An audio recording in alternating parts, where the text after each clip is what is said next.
چاہوں گا درمیان میں، یہ سیرت کے سیشنز کو بھی عام کرنا چاہیے۔ اب غور کیجئے، پڑھنے سے، سننے سے ایک ایمانی جذبہ پیدا ہوتا، طبیعت میں جرأت اور بہادری کا مزاج پیدا ہوتا،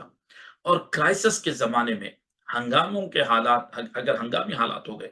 مسلمانوں کو بیٹھے بٹھائے، انوسینٹ مسلمز، انوسینٹ میں وہ تھیولوجیکل سینس میں نہیں کہہ رہا ہوں، بے قصور مسلمانوں کے معنی میں کہہ رہا ہوں،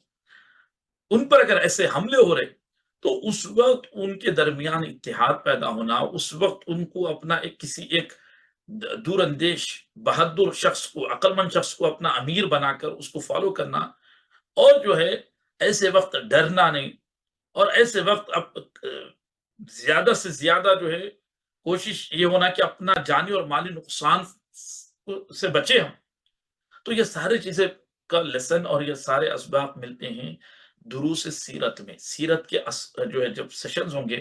تو جو ہے یہ ہونا ضروری ہے۔ جہاں جہاں بھی ظلم ہو رہا ہے، بربریت ہو رہی ہے مسلمانوں کے ساتھ، تو ان کو چاہیے کہ جو ہے سیرت النبی صلی اللہ علیہ وسلم کے سیشنز قائم کرے، دروس سیرت کو عام کرے، جس میں صحابہ کرام کی بہادری، جرأت، اور اس کے علاوہ بھی صحابہ کرام کی سیرتوں کو بیان کرے، تمام صحابہ کرام کے جو ہے سیرت کو بیان کرے، مساجد میں، گھروں میں جو ہے سیرت صحابہ کے دروس ہونا چاہیے، سیرت النبی صلی اللہ علیہ وسلم کے دروس ہونا چاہیے۔ اس سے مسلمان کے اندر ایک جرأت پیدا ہوتی، ہمت پیدا ہوتی، ڈر بک نہیں ہے آ کے تھپڑ مار دے رہا کرو کہ بیٹھ جا رہے جی اچھا بول، یہ بولتے رہے کفریہ کلمات بولتے رہے۔ رخصت تو ہے، اجازت تو ہے، جان کا اگر خطرہ ہے تو کلمہ کفر بول سکتے، لیکن دو چار آ کے انہیں تھپڑ مار دے رہا، بول یہ بولتے بول رہے، وہ بولتے چار مسلمان رہ کے جو ہے 8 کا مقابلہ نہیں کر سک رہے، ارے اللہ 8 ہے اپن 4 ہی 6 بل کے سوچ رہے،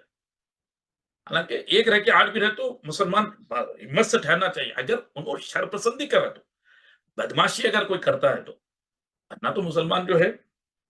کسی کو ایزا پہنچانا درست نہیں ہے، اس کے نزدیک جائز ہی نہیں، کہ کیوں ایزا پہنچائیں گے خالی خالی کسی کو، تو حکمت بھی ہونا، پھر ان حالات میں اگر کوئی تدبیر اختیار کر کے جو ہے حالات ایسے ہیں کہ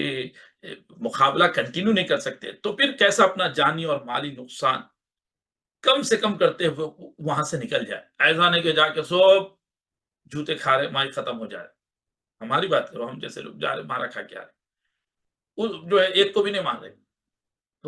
تو اسی لیے سیرت کے دروس کو عام کرنا چاہیے، صحابہ کرام کی سیرت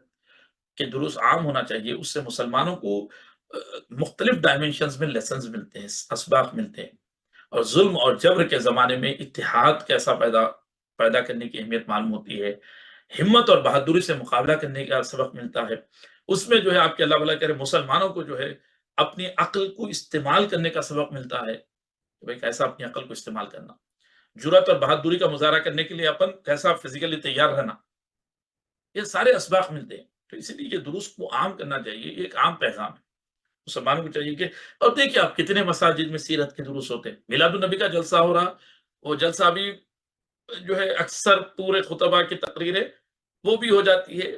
میلاد کے جواز کے اوپر، یا 2-3 ادر ٹاپکس پہ ہو جاتی ہے، اس کے علاوہ کیا سیرت کی کتنے دروس ہوتے ہیں، یہاں پر کتنے ہوتے ہیں، غور کیجیے آپ، کتنے ہمارے اہل سنت کے مساجدوں میں عام طور پر سیرت کے دروس ہو رہے ہیں، کچھ بھی نہیں ہے، سیرت کے دروس ہو رہے ہیں نہ سیرت صحابہ کے اوپر ہوتے ہیں۔ تو حیدرآباد میں بھی آپ دیکھیں گے کچھ بھی نہیں ہے مساجد میں، صرف جو ہے میلاد شریف کا پروگرام ہو رہا ہے، ہونا چاہیے سر آنکھوں پر ہے، لیکن ساتھ میں سیرت کے دروس بھی ہونا چاہیے، اس سے صحابہ کرام کی ہمت، جرأت، اور ان کی بہادری، اور ان کا اتحاد، اور ان کی عقل کی خوبی، یہ ساری چیزیں معلوم ہوتے ہیں، تو پھر مسلمان تیار ہوتے ہیں کہ کسی ہنگامی حالات میں جو ہے وہ ایک بھی رہا تو ہزاروں کا مقابلہ ہزار بھی اس کو گھیر لیے تو خوف نہیں کھاتا، انہیں اس میں بھی حکمت سے نکل جاتا، دو چار کو تو مارتا، جو اس کے اوپر حملہ کرے اپنا سیلف ڈیفenس کرتے ہوئے پھر وہاں سے نکل جاتا، تو بہرحال بلکہ